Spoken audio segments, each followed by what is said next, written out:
যেমন আমাদের একজন মাতাজি গ্রুপে, তো উনি হচ্ছেন যে জড়জাগতিক গান বাজনার সাথে ড্যান্স ট্যান্স করে ছবি ছাড়ছে, ভিডিও ছাড়ছে। ভগবানের দোহাই দেওয়া বন্ধ করুন, সব কিছুতে আপনারা ভগবানের কেন দোহাই দেন? মানে আমি হ্যাঁ, তো মানে কি বলবো, উপস্থাপনা করছি। সেটা প্রথমে হচ্ছে আছে যে মনুষ্য জীবনের লক্ষ্য, আচ্ছা মনুষ্য জীবনের যে লক্ষ্যটা সেটা কি হওয়া উচিত। তা প্রথম থেকেই আমাদের কিছু কিছু ছোট ছোট জিনিস আছে যেগুলো আমাদের জানা উচিত এবং সেটা স্মরণে রাখা উচিত। প্রথম বলছে, 1 নম্বরে বলছে যে চিরন্তন আনন্দ। বলছে এখানে মনুষ্য জীবনের লক্ষ্য হলো চিন্ময় আনন্দ তথা চিরন্তন আনন্দ লাভ করা। এইগুলো আমাদের করা উচিত। করতে গেলে কি করতে হবে? এই মানে চিরন্তন যে আনন্দ, সেইটা করতে গেলে আমাদের প্রাথমিক যে মানে শাস্ত্রের সিদ্ধান্ত কিছু আছে যেগুলো ফলো করা উচিত। যেমন 16 মালা জপ করা, তারপরে হচ্ছে 4টে নিয়ম বর্জন করা, তারপরে একাদশীতে 25 মালা জপ করা, আর হচ্ছে একাদশী ব্রত পালন করা। এরকম বহু কিছু আছে যেগুলো আমাদের মনুষ্য জীবনের মেন উদ্দেশ্য। তার মধ্যে আমাদের এই দৃঢ় সংকল্প রাখতে হবে যে আমরা আমাদের এই মনুষ্য জীবন সার্থক করতে আমরা আমাদের সব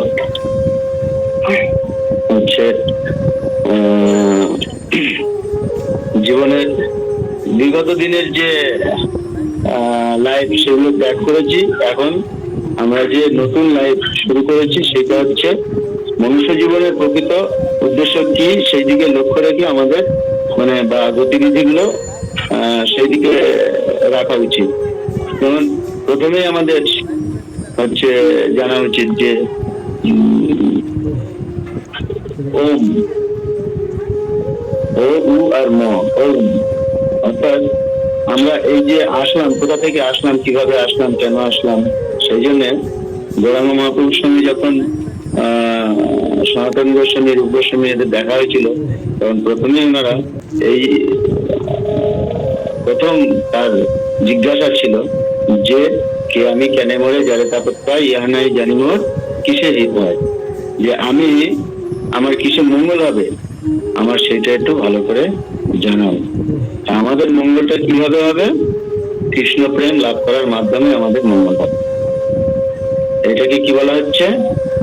দুঃখালয় অশেষতম জগৎ। এখানে আমাদের আনন্দ বলতে কিছু নেই। শাস্ত্রের সিদ্ধান্ত কি আছে?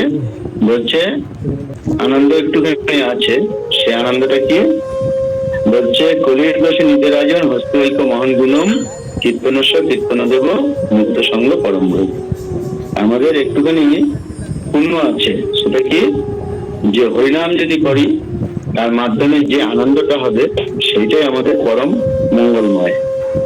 আমরা সেই হরিনামের মাধ্যমেই আমরা ভগবত ধাম বা চিন্ময় ধামে আমরা প্রত্যাবর্তন করতে পারি, যেটা আমাদের এই মনুষ্য জীবনে আর অন্য কোনো পন্থা বা অন্য কোনো পদ্ধতি নেই, বা যার তাদের মাধ্যমে আমরা সেখানে পৌঁছাতে পারবো। সেখানে দুঃখ কষ্ট জড়াবাধি আর জন্ম মৃত্যুর আবর্তন চক্রে মানুষ না বুঝেই সেইগুলো পাচ্ছে। কেউ চায় না তার মৃত্যু হোক, কেউ চায় না তার দুঃখ কষ্ট আসুক। আলটিমেটলি তাদের সেগুলো আসছে আর আসতে বাধ্য। এই জন্য আমাদের সবকিছু ত্যাগ করে ভগবান তথা গুরুদেবের চরণে আশ্রয় নেওয়া উচিত, যাতে আমরা অন্তিমে কৃষ্ণ প্রেম লাভ করে বা কৃষ্ণ প্রেমের মাধ্যমে আমরা মৃত্যুর সময় কৃষ্ণকে স্মরণ করতে করতে মৃত্যুবরণ করতে পারি। তাহলে আমাদের এই মনুষ্য জীবন সার্থক। আমরা এই 84 লক্ষ জনই ভ্রমণ করেছি, তাতে আমাদের বহু আত্মীয় স্বজন, মা বাবা সবাই বন্ধু বান্ধব পেয়েছি, কিন্তু মনুষ্য জীবন হচ্ছে একটা বিশেষ জীবন, যে জীবনে আমরা ভগবানকে লাভ করতে পারি। অন্যান্য মা বাবা আত্মীয় স্বজন লাভ করেছি 84 লক্ষ জনিতে, কিন্তু বিশেষ ভগবান একটা ছাড় দিয়েছে এই মনুষ্য জীবনে, যেখানে ভগবানকে আমরা লাভ করতে পারি। তো সেই ভগবানকে লাভ করতে গেলে আমাদের শাস্ত্রের সিদ্ধান্ত অনুসারে আমাদের যা যা কিছু করা, শাস্ত্রের যারা মহাজন তারা বলছে, গুরু মহারাজ বলছে, শাস্ত্রে গীতা ভাগবত এসব তাতে বলছে, তা আমরা সেই সাধুদের মুখে সেগুলো শুনে আমাদের মনুষ্য জীবন সার্থক করার জন্য নিজেদেরকে প্রয়াস হতে হবে। যেমন আমাদের প্রথম বন্ধ করা উচিত কি প্রকল্প, এর আগে একবার বলেছিলাম প্রকল্প, এই বইটা কি সবাই পড়ে? হ্যাঁ পড়ে? উপদেশামৃত, হ্যাঁ হ্যাঁ উপদেশামৃত গ্রন্থটাকে সবাইকে পড়াতে হবে। আর বৈষ্ণব সাধকেরটা না, ওইটা তোমাকে আগেও বলেছিলাম একবার, উপদেশামৃতটা হচ্ছে, ওটা শেষ হলে বৈষ্ণব সাধকেরটা পড়াতে হবে। মানে মনুষ্য জীবন মানে কিভাবে কার সঙ্গে কি ব্যবহার করা উচিত না, ভালো মন্দ সবকিছু ওটা আছে, ওই জন্য ওটাও পড়াতে হবে বা পড়তে হবে সবাইকে, তবে না ভক্তি জীবনে টিকে থাকা যাবে। এই দুটো বই মোটামুটি ভক্তি জীবনের ভিত বলা যায়। ভক্তি জীবনে টিকে থাকতে গেলে ভক্তি জীবনের ভিত, সেই জন্য সবাই ভক্তি জীবনে যারা আসছে যারা আসবে সবাইকে এই বইটা, এই দুটো বই ফলো করা উচিত। ঠিক আছে, এবারে আমি আরো কিছু গুরু মহারাজের কিছু কথা বলি। মনুষ্য জীবন হলো সুদুর্লভ। দুর্লভ মানে যা পাওয়া যায় না, আর সুদুর্লভ হচ্ছে দুর্লভের চেয়েও দুর্লভ। তাই জীবনের প্রতিটি মুহূর্তকে যথাযথভাবে ব্যবহার করতে হবে। কি হচ্ছে, গুরুমুখ পদ্মবাক্য চিত্তেতে করিয়া ঐক্য আর না করিয়া মনে আসা। গুরু মহারাজ যা বলছে তার বাইরে যদি আমরা কোনো কিছু করি তাহলে পরে এই মনুষ্য জীবন বেকার হয়ে যাবে, আর এই মনুষ্য জীবনের কোনো মূল্য থাকবে না। হ্যাঁ, খালি ওই পশু জীবন আর মনুষ্য জীবন সমান হয়ে যাবে। পশুরা যেরকম জীবনযাপন করছে আমরা যদি সেরকম জীবনযাপন করি, পশুর আর মানুষের মধ্যে কোনো পার্থক্য থাকবে না। সেই জন্য আমাদের কি করতে হবে, কৃষ্ণ কনসাসনেস, প্রভুপাদ যেটা আমাদেরকে দিল, কৃষ্ণ কনসাসনেস, কৃষ্ণ চেতনা। হ্যাঁ, সেই চেতনা আমাদের লক্ষ্য করতে হবে, ফলো করতে হবে, যাতে আমরা অন্তিমে বা চরম ভগবানে যেতে পারি। আমাদের চরম লক্ষ্য হলো কৃষ্ণ ভাবনাময় হওয়া, কৃষ্ণের প্রতি আসক্ত হয়ে কিভাবে উত্তম রূপে তার সেবা সম্পাদিত করা যায় তা সাধু সঙ্গের মাধ্যমে শিখে নেওয়া। আমরা যদি সবসময় সাধু সঙ্গ না করি, সাধু সঙ্গ সর্বশাস্ত্রে কয়, লবমাত্র সাধু সঙ্গ সর্বসিদ্ধ হয়। আমরা যদি সাধু সঙ্গ না করি তাহলে এই যেটুকুনি আমরা ভক্তি জীবন যখন করছি এটুকুনি ধরে রাখা যাবে না। হ্যাঁ, অল্প সময়ের মধ্যে সেটা নষ্ট হয়ে যাবে এবং আমাদের এই সবকিছু প্রয়াস বিনষ্ট হয়ে যাবে। সেই জন্য সাধু সঙ্গ মাস্ট, সবসময়ের জন্য সাধু সঙ্গ করতে হবে। গুরুদেবের নির্দেশে সাধু সঙ্গ মাস্ট। তপস্যা মনুষ্য জীবনের জন্য নির্ধারিত। তপস্যাটা কি সেটা বলছে, শুধুমাত্র কৃত্রিম ভাবে জপ করে বহু জন্ম কেটে যাবে, তাই জপের সাথে সাথে তপস্যাও করা উচিত। তপস্যা শুধুমাত্র মনুষ্য জীবনের জন্যই নির্ধারিত। তপস্যাবিহীন জীবন হচ্ছে পশু জীবন। বোঝা যাচ্ছে সব? বলছে কৃত্রিম ভাবে জপ করলে হবে না। আমাদের জপটা, আমরা অনেকেই আছি, বেশিরভাগই দেখা যায় যে জপগুলোর মধ্যে কোনো আন্তরিকতা নেই। জপের যে সুফলটা আমরা পাবো তাতে আন্তরিকতা যদি না থাকে তাহলে হবে না। সেটা ফলো করতে গেলে কাকে ফলো করতে হবে? প্রভুপাদের একটা ক্যাসেট আছে, কিভাবে হরিনামটা করছে ওইভাবে আমাদেরকে জপ করতে হবে, তাহলে পরে হবে, তা নাহলে হবে। হ্যাঁ, সেগুলো সবাইকে জেনে সেইভাবে জপ করা উচিত। কারণ অনেকেই আছে ওই কেজুয়ালি হরে কৃষ্ণ কৃষ্ণ কৃষ্ণ হরে হরে হরে রাম রাম রাম হরে হরে। কতটা কার্যকারী হবে সেটা আমরা গুরুত্ব দিই না। কত তাড়াতাড়ি ওইটা ছেড়ে শেষ করতে পারলে আমার আবার অন্য কাজ করতে পারবো সেইটা চিন্তা। কিন্তু আলটিমেটলি 2 ঘন্টার বেশি লাগে না, 16 মালা 2 ঘন্টার বেশি লাগে। হ্যাঁ, কিন্তু সেটাও হরে কৃষ্ণ কৃষ্ণ কৃষ্ণ হরে হরে হরে রাম রাম রাম হরে হরে। প্রত্যেকটা শব্দ আমাদের হচ্ছে শ্রবণ আর কীর্তন, আমাদের শুনতে হবে আর মুখে বলতে হবে। আমি গুরুমহারাজের কাছে শুনেছিলাম, গুরুমহারাজ একসময় বলছিলেন যে যখন আমরা জপ করি, একান্তে যদি জপ করি নিষ্ঠার সহিত, তাহলে কৃষ্ণ তখন আমাদের জিহ্বায় নৃত্য করে। সেই উপলব্ধিটা আমাদের যারা সঠিকভাবে করছে তারা বুঝতে পারে, আর যারা করছেন না তারা বুঝতে পারছে না। বলছে নাম আর নামই অভেদ, কোনো ভেদ নাই। তাহলে পরে কৃষ্ণ বলার সঙ্গে সঙ্গে কৃষ্ণ জিহ্বায় এসে যাচ্ছে এবং সে নৃত্য করছে। এটা মানে অনেক দিন বাদে বা অনেক দিনের মানে পুরনো ভক্ত হলে পরে তারা কিছুটা উপলব্ধি করতে পারে। যারা পুরানো আর যাদের স্বীকৃতি আছে অল্প মানে দিনের জন্য আসলেও তারাও বুঝতে পারে যদি তাদের স্বীকৃতি থাকে। তপস্যা মানে হলো মঙ্গল আরতির পূর্বে 16 মালা জপ করতে। প্রাথমিক কিছু কথা বলছে এখানে, মঙ্গল আরতির আগে 16 মালা জপ করতে। তারপরে বলছে সকাল সন্ধ্যায় ভাগবত শ্রবণ করা, বাইরের কোনো কিছু গ্রহণ না করে শুধুমাত্র কৃষ্ণ প্রসাদ গ্রহণ করা। নেটের মনে প্রবলেম হচ্ছে, এইদিকে ছবিটা। তারপরে শুধুমাত্র কৃষ্ণ প্রসাদ গ্রহণ করা আর বাকি সময়টা কঠোরভাবে কৃষ্ণের সেবা করা। কৃষ্ণের সেবা করা, অন্য কারোর কথা বলছিলেন। জড়জাগতিক বাসনা বজায় না রাখা, জড়জাগতিক কামনা বাসনা আমাদের খুব, আমার এটা দরকার, এত টাকা দরকার, গাড়ি বাড়ি এটা ওটা। প্রভুপাদ বলছে যে সাময়িক মানে যেটুখানি আমাদের বেঁচে থাকার জন্য যেটুখানি প্রয়োজন সেটুখানি হলেই যথেষ্ট।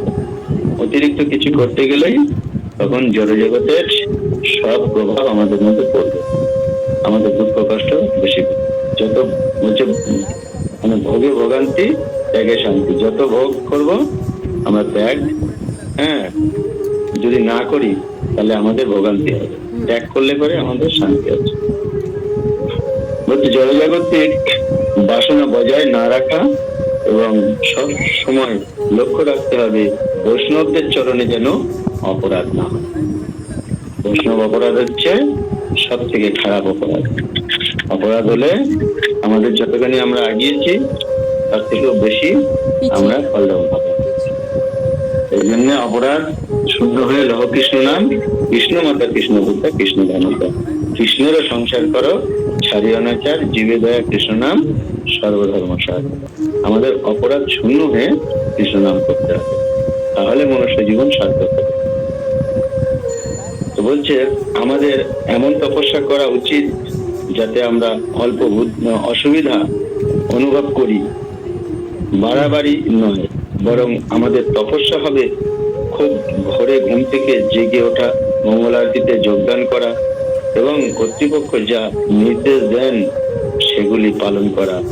এমনকি নিজের পছন্দ মতো নাও হতে পারে, নিজের পছন্দ মতো না হতে পারে, শাস্ত্রে যেটা বলছে সেটা করতে হবে।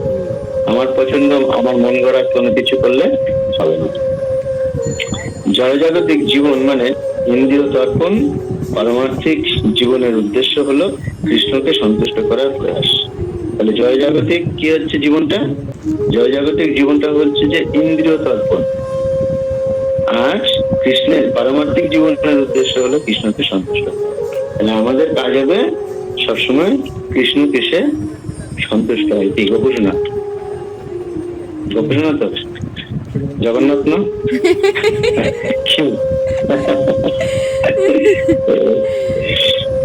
সাধনা মানে কিছু না কিছু তপস্যা করতে হবে।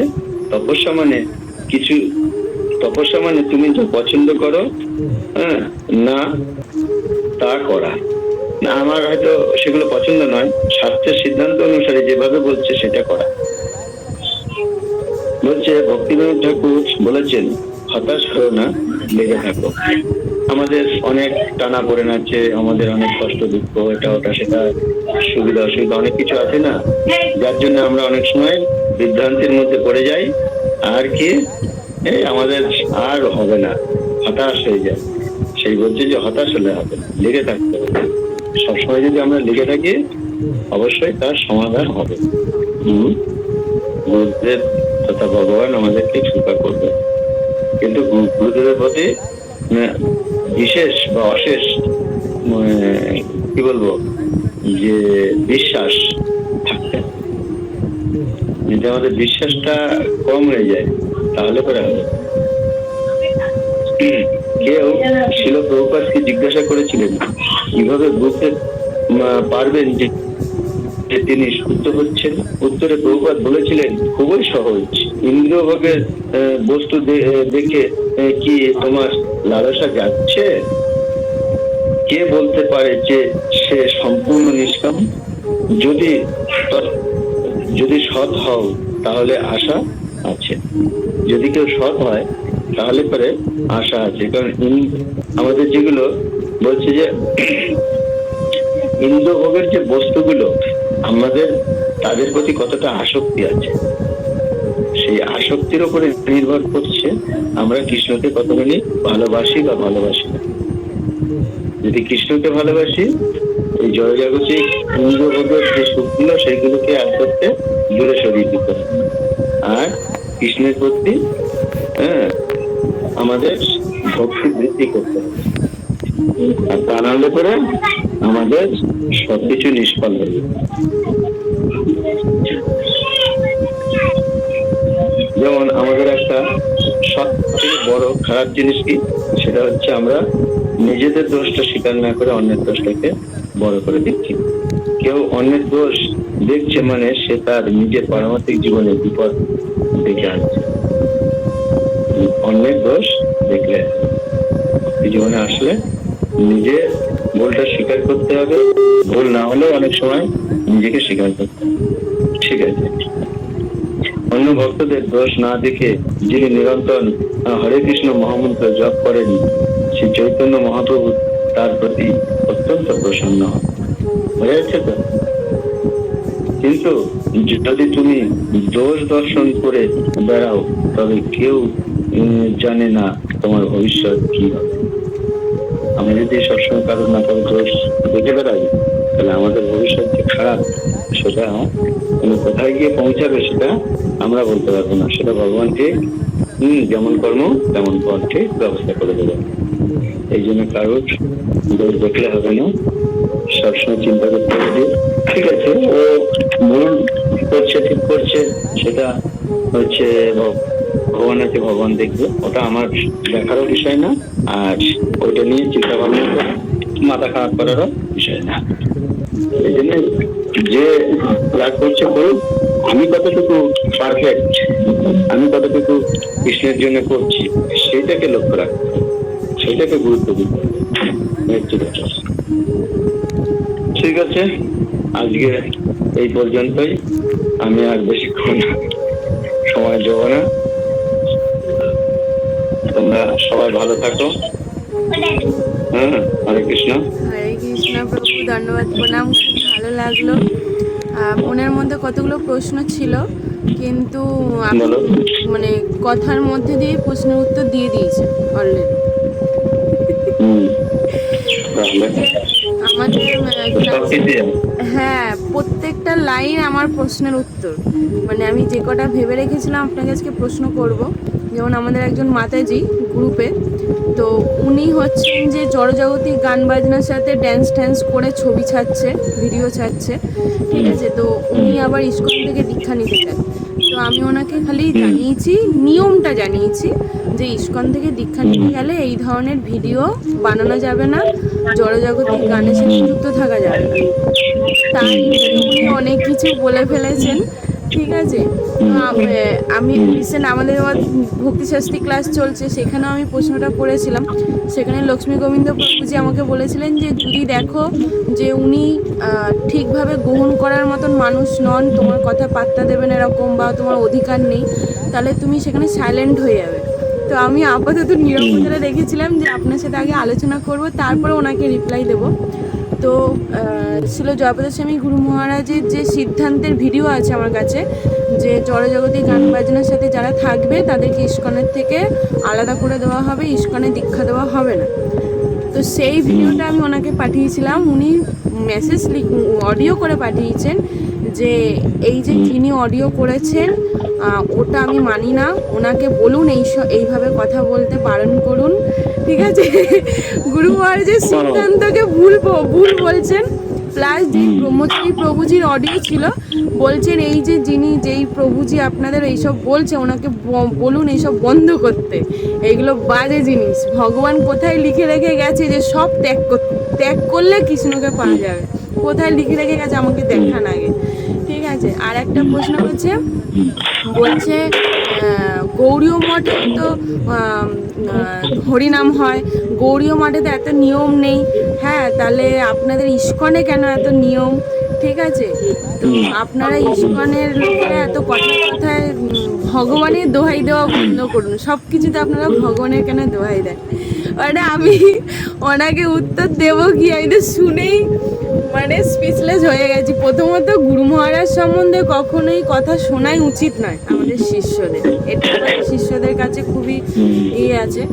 আর দ্বিতীয়ত উনি মানে একজন ব্রহ্মচারী প্রভুজির অডিও, গুরু মহারাজের সিদ্ধান্ত, এটা জানার পরও এরম ভাবে বলছে। তো আমি বলি, মেন বিষয়টা হচ্ছে কি, বলছে শ্রদ্ধাবান ব্যক্তির কাছে হরিকথা বলতে হয়। হ্যাঁ, যাদের শ্রদ্ধা নাই, ভগবানের মানে চরণে যাদের বিশ্বাস নাই, ভগবানের প্রতি আসক্তি নাই, এগুলো যাদের নাই, ওদের সঙ্গে কথা বলতে হবে। কথা বলে বুঝে নিতে হবে যে তাদের মানে ভক্তি আছে কিনা, বিশ্বাস আছে কিনা ভগবানের প্রতি।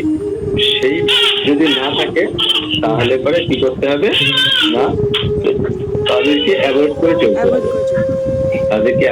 চলতে হবে, তাদের সংস্পর্শে গেলে হবে। কারণ তাদের স্বীকৃতি নেই, তারা আসতে চায় না। যদি স্বীকৃতি থাকে, তারা যদি আসতে চায়, তাদেরকে সাধুবাদ জানাতে হবে। হ্যাঁ, ঠিক আছে, তোমরা এসো, তোমাদের জন্য আমরা যতটুকু জানি বুঝি, তোমাদের জন্য আমরা সেটুকুনি স্বীকার করতে পারি। হ্যাঁ, কিন্তু যদি না আসে তাহলে পরে তো তাদের জন্য ত্যাগ স্বীকার করতে যাওয়ার প্রশ্নই ওঠে না। হ্যাঁ, ত্যাগ স্বীকার তখনই হবে তারা যাদের স্বীকৃতি আছে, তারা স্বেচ্ছায় মানে ভগবানের সেবায় অংশগ্রহণ করতে চায়, নিজেকে সম্পূর্ণরূপে জেনে ভক্তি জীবনে এসে ভগবত ধামে ফিরে যাওয়ার প্রয়াসী যারা, তাদের সঙ্গে হরিকথা বলতে হবে, তাহলে ঠিক আছে। নিজেকে বুঝে নিতে হবে। প্রচার ক্ষেত্রে তো প্রচার করতে গেলে বিভিন্ন মানুষ বিভিন্ন ধরনের আছে, তাদেরকে বুঝে নিতে হবে যে সত্যি তারা কে কেমন, কোন মাইন্ডের, বুঝে নিতে হবে। নিয়ে দেখতে হবে, দেখো বাবা, তোমরা মানে শাস্ত্রে এরকম বলছে, তুমি দেখো গীতা ভাগবত খুলে দেখো। যদি তোমরা মনে করো মনুষ্য জীবন আমাদের সার্থক করার জন্য, ভগবানকে সেবা পূজা করার জন্য, অন্তিমে আমরা এই দুঃখ কষ্ট জড়াব্যাধি আর জন্ম মৃত্যুর আবর্তন চক্র থেকে আমরা ভগবত ধামে যেতে পারি, যেখানে গেলে আর এরকম কোনোরকম জন্ম, কোনোরকম মরণ, কোনোরকম মাতৃজাত স্মরণ, এগুলো নেই। ঠিক আছে, আমি সেখানে একটা নিত্য বা চিন্ময় দেহ পাবো। আমার সেবার উপরে নির্ভর করছে সেখানে আমার সেবাটা। আমি সেখানে যেমন এখানে যতটুকু করেছি, সেখানে ততটুকু আমার একটা সেবা আমার জন্য নির্ধারিত হয়ে থাকবে। আমি সেখানে গেলে ভগবান আমাকে সেখানে সেরকম একটা সেবা দেবে, আমি সেই সেবাটা নিয়েই থাকবো। এই চিন্তা ভাবনা যাদের করবে, তারা হরিভজন করবে, তারা ভালো, তাদেরকে ধন্যবাদ। ভগবান তাদের মঙ্গল করুক, সবাইকেই মঙ্গল করুক। যারা হয়নি তাদেরও ভগবান স্বীকৃতি দিক, তারা ভক্ত হোক, ভগবানের সেবা পূজা গ্রহণ করুক, সেটা প্রার্থনা থাকবে বৈষ্ণবদের। কিন্তু বুঝে নিতে হবে যে না, যারা হচ্ছে সত্যিকারের কংস বা রাবণের ক্যাটাগরি, ঠিক আছে? জানছি ভগবান, ওনারা খুশি ভগবান আছে।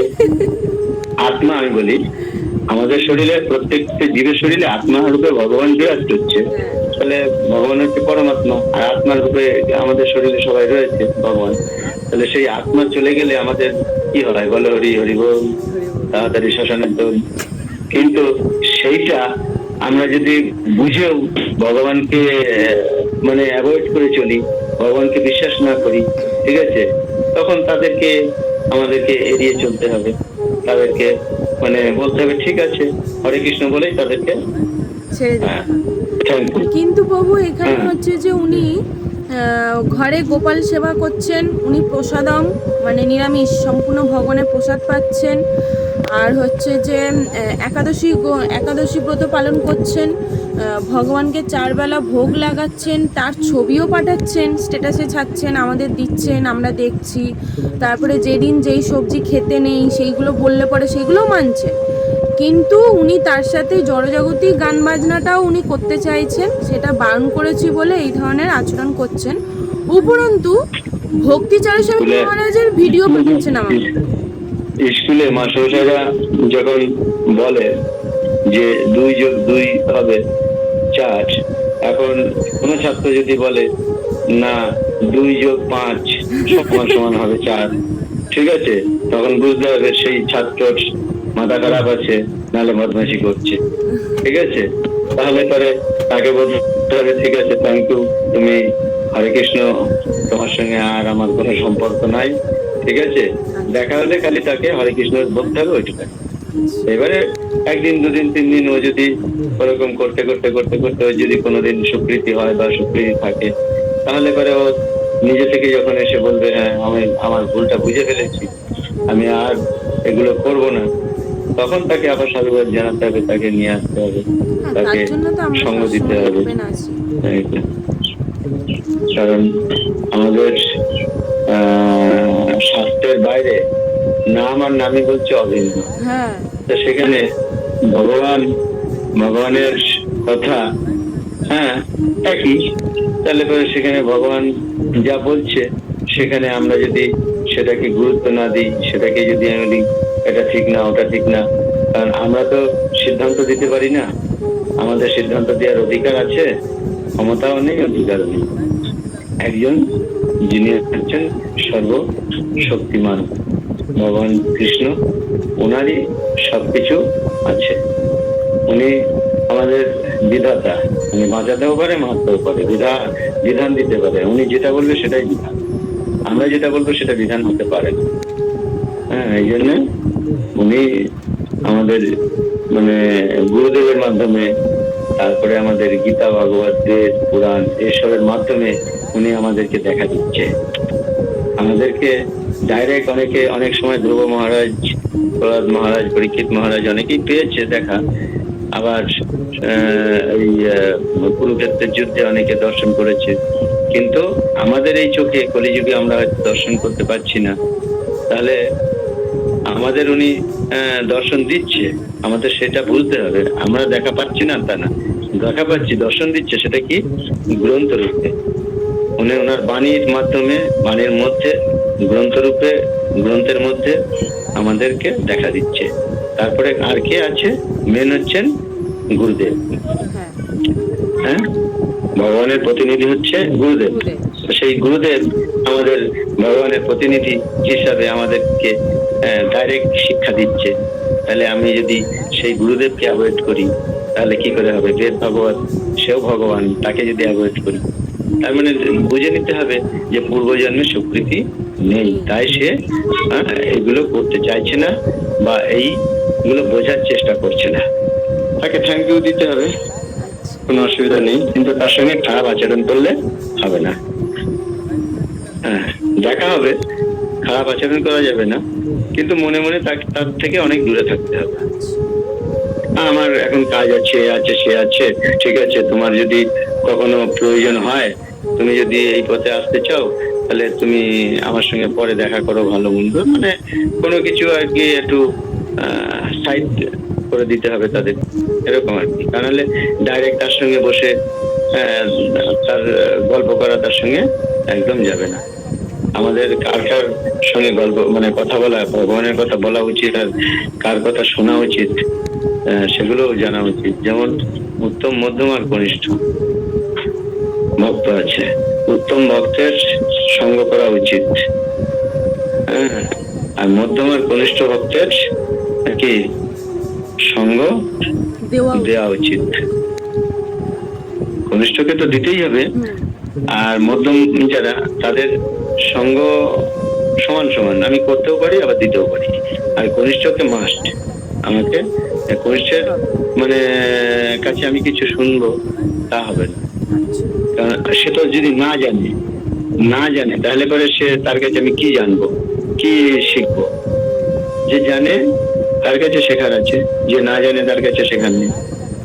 এটা হচ্ছে বিষয়। সেই জন্য কনিষ্ঠ যারা তাদের সঙ্গ দিতে হয়, আর যারা উত্তম তাদের সঙ্গ করতে হয়। এইভাবে আমাদের চলতে হবে।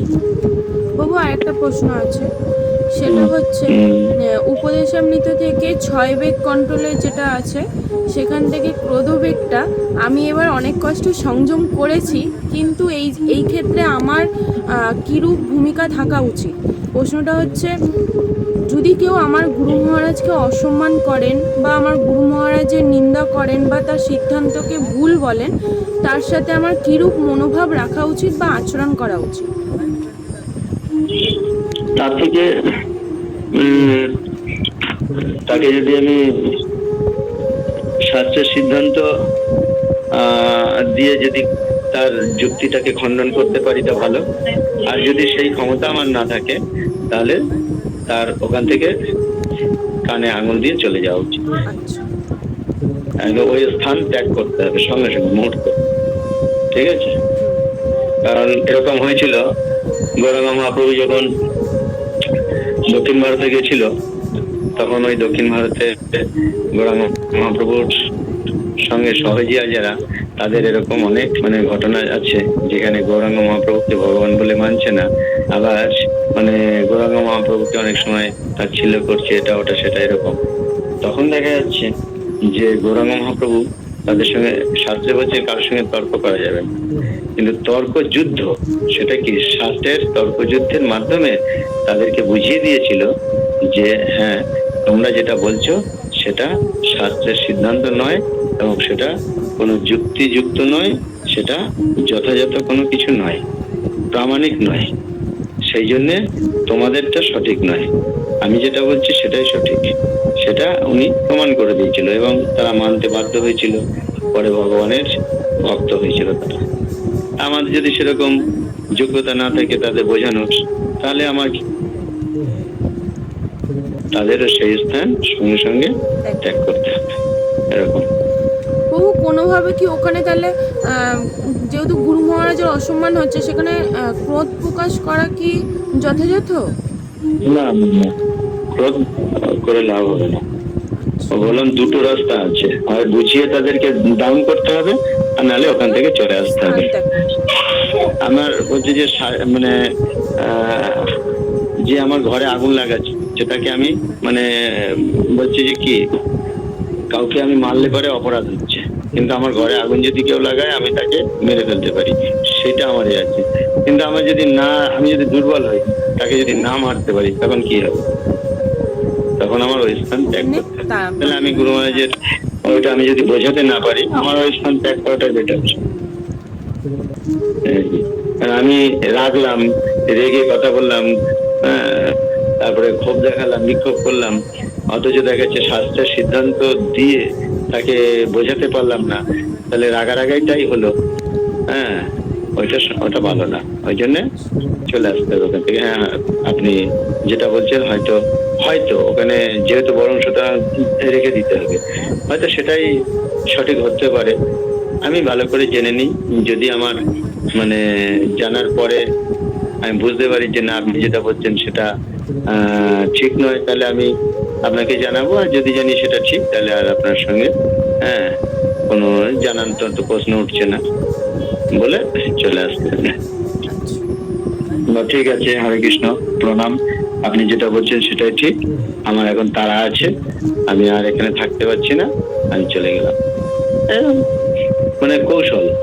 কিছু সময় আছে যেগুলো দেখতে হয় যে নিন্দা কেউ কাউকে করছে, ওই স্থান ত্যাগ করতে হবে, তখন কিছু কৌশল অবলম্বন করতে হবে যাতে আমি ওই স্থানটা ত্যাগ করতে পারি, সেই জন্য এই আর কি। ঠিক আছে, সবাই ভালো থাকো। ধন্যবাদ প্রণাম। হরে কৃষ্ণ। প্রভু এরকম একটু আবার আসবেন, দেখা মাঝে হবে। মাঝে আমাদের এরকম ভাবে একটু হরে কৃষ্ণ। করবেন। আর সুবক স্বামী মহারাজের লীলা কথা শোনার খুব আগ্রহ আছে, আপনি যদি একটু কৃপা করেন। তো কি এতক্ষণ কি বললাম? এতক্ষণ এই যে হ্যাঁ, তুমি দেখো, আগামী দিনও এই যে ইচ্ছে আছে। এটা দেখা যাচ্ছে হ্যাঁ, কি বইটা ভাগবতম।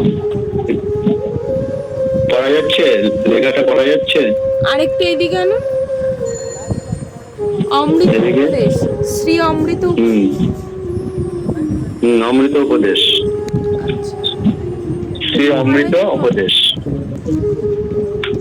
তোমার ইচ্ছা ছিল তাই গুরু মহারাজের ওইগুলোই আমি বললাম। হরি ঠিক আছে, ও এটা মহারাজের বই পুরো? হ্যাঁ এটা কি মহারাজের বই? এই কেটে যাচ্ছে কথা। বলছি এটা আমাদের মহারাজের বই, সুবকস্বামী মহারাজের বই। হ্যাঁ হ্যাঁ, এটা মহারাজের বই। আমি নেব একটা। যদি থাকে তাহলে তোমাকে দিতে পারি আমি। আমার জন্য এক পিস রাখবেন আর আমাকে মূল্যটা জানাবেন। আমি তাহলে সেপ্টেম্বরে মূল্য তো আগে নয়, আগে তো হচ্ছে ওটা জোগাড় করা। কিন্তু কলিযুগে ঠিক আছে। উইদাউট মূল্য কোনো কিছুর মানুষ দাম দিতে পারবে না প্রভু। তাই আমরা সেটা নয়, জড়জগৎ দিয়ে সেটা কথা নয়, ওটাকে ওটা ওটা ওটা আমি সেই গতবার গেছিলাম হচ্ছে গুরু মহারাজের ওই যে সেমিনার ছিল না, ব্যাস পূজায় গিয়ে নিয়ে এসেছিলাম। তো যদি ওখানে আমি ওইটা পাই আবার, তাহলে তোমার জন্য ব্যবস্থা করবো, আমি এক piece এটুখানি নেবো। বলতে পারি। আমি এক পিস নেব। ওই আরেকজন আঙ্গুল তুলছে মনে হয়। ঠিক আছে, ঠিক আছে, ঠিক আছে, ঠিক আছে প্রভু। হরে কৃষ্ণ প্রভু। কোনো অসুবিধা নেই। ঠিক আছে, হরে কৃষ্ণ। সবাই ভালো থাকো, ভগবান মঙ্গল করুক তোমাদের। ঠিক আছে। প্রভু একবার একসঙ্গে হরে কৃষ্ণ। আচ্ছা।